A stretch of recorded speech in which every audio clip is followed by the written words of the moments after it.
Bukod po sa mga alipores ni Digong, ito rin pong si Ramon Revilla ay humihingi ng inyong dasal at panalangin. I mean, hindi naman natin pinagtatawanan yung power ng panalangin, ano ho. Pero talaga, ba't kayo nagkakaganyan, ano ho? Nagiging relihiyoso, sabi nga ni Harry Roque, siya daw din ay prayer creature, nagiging ganyan. Nagiging makadiyos ang mga taong ganito.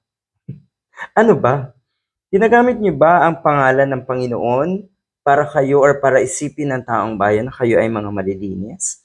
Siguro naman hindi kayo masasangkot ng kung ilang beses sa mga ganitong klaseng kawalanghiyaan at katiwalian sa ating gobyerno.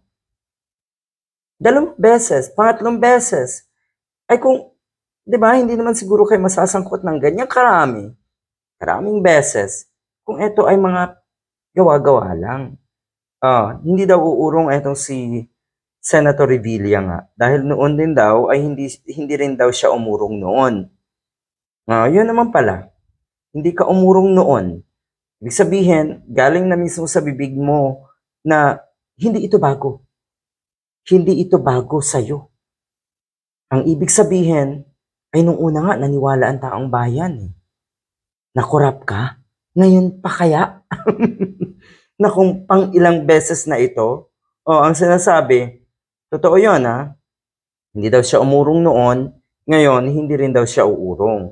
Ang sinasabi ng mga kababayan natin, totoo yan, hindi ka nahihiya noon at hindi ka rin nahihiya ngayon. Ang ganda no?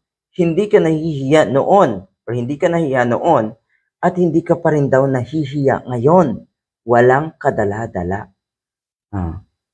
May kaso na to, posibleng kasuhan ang dating senador ng direct or indirect bribery, plunder at administrative sanctions.